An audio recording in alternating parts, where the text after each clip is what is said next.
Well, hey everybody, it's January 6, 2012, about 4 days after deer season. You're probably wondering what all that stuff in the wheelbarrow is for. Well, it's time to change the way we bait the hook. We're not hunting for deer anymore, now we're hunting for hogs. So that's what I'm going to be doing today. I'm going to be out baiting up for some hogs, and I'm going to make us a tripod feeder, and I got some extra stuff in the cardboard box, about 50-pound bag of corn there. I have about 100 more pounds back in the truck, so getting some exercise today. I'll show you the before and the after, and probably hope you'll stay tuned. Take care.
Not only have we fed these hogs your standard good old corn, but we have some special food we want to give them. Some nice, healthy treats from Duchess and cheese danishes, all the way from Cloverfield, all kinds of goodies. All this stuff, donuts, pastries, honey buns, all that stuff was given to me from a friend of mine who takes this stuff. He has a little business that he does on the side where he sells this stuff. When it goes bad, as far as the date's concerned, it's not good anymore. You can't give it away to any of the homeless shelters or the shelters around to feed people because you get yourself sued. So this stuff has to go in the landfill. So I'm doing my part in conservation. I'm going to take this stuff, unpackage it, get rid of all the trash, leave it here for the hogs, feed them, fatten them up, and get ready, hopefully, to hunt some in the next few days. I'll show you my presentation of this nice, tasty treats as soon as I'm done.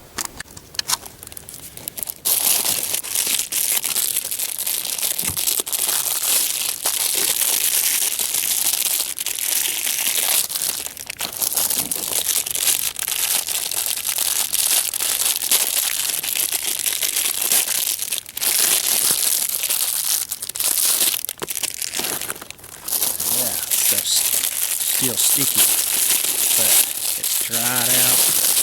Not fit for human consumption, but it's fit for all consumption. Look at that fine looking Danish. We have some highfalutin hogs in this part of the country.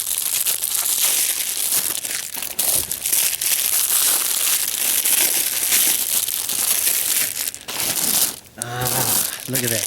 Sugar donuts. How about that?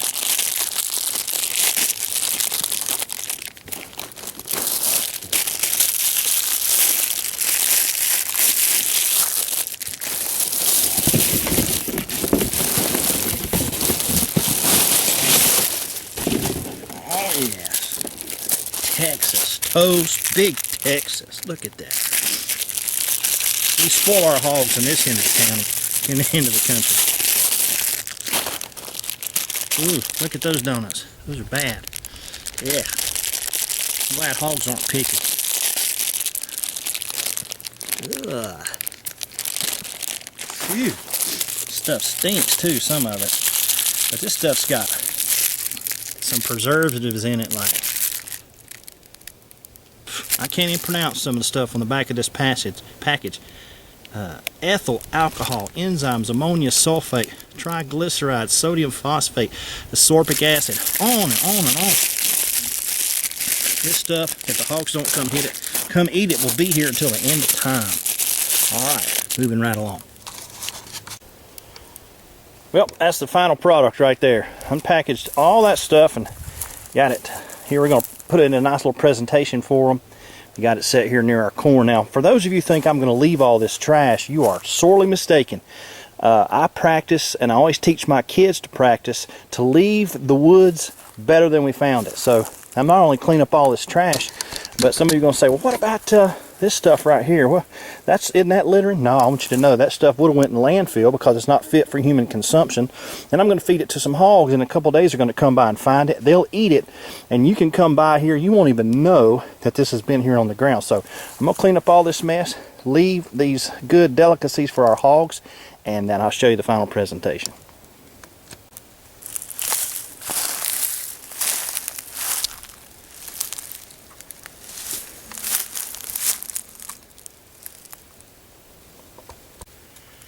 Well, we're going to have to come back tomorrow. Got a lot to do. Here's our trail camera. This is going to give us a, let me give you a shot from where the trail camera is going to be. That's what it's going to look like. Right there is the pastries, donuts, all that good stuff.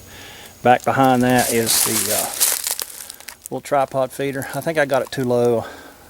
The hogs probably can knock it around. So anyway, I'll have to come back later and see what my pictures show and see if I might raise it up a couple more feet. I have to figure that out. This is an old barrel I've got, and I've got a little downspout on the bottom. It's kind of a gravity-fed feeder to basically feed from that little flange right there. It, well, let's see if I can back this thing up.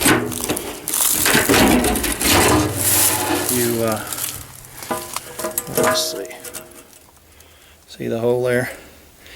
And I've got to get some type of little funnel that'll fit in the perimeter of the inside of this to funnel it down. But what happens is that corn, turn the light for you so you can see. Help a little bit. Anyway, you can see how that corn kind of gets in the corners and it rots. Now, that doesn't bother a hog, but if it's sitting in the 55-gallon drum not feeding them, it's not any good. So I had to stir all that stuff up and scrape it out. So I'll get some kind of little flange and put that in there.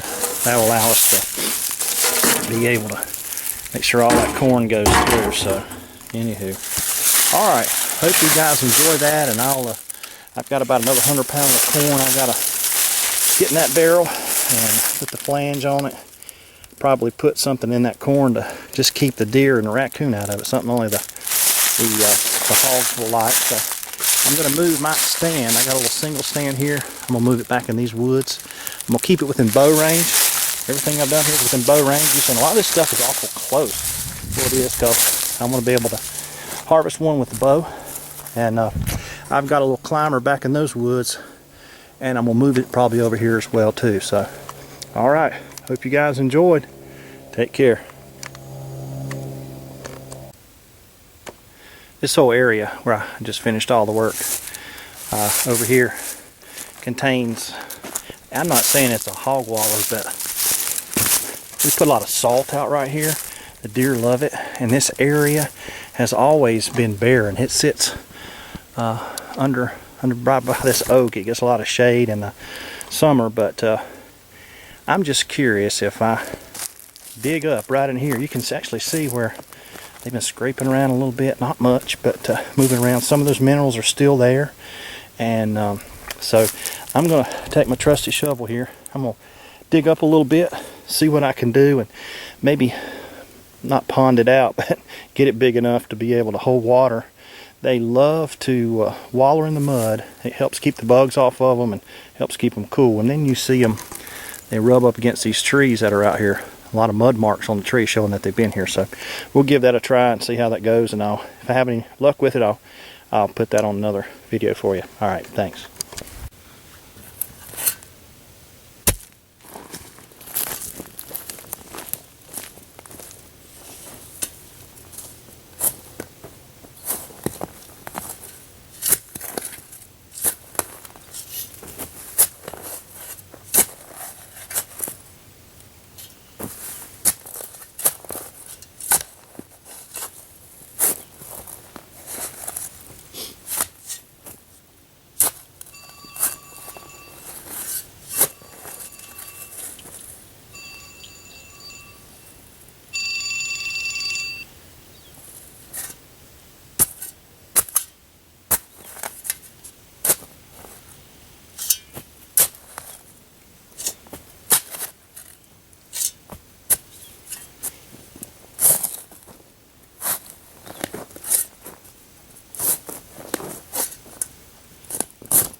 Whew.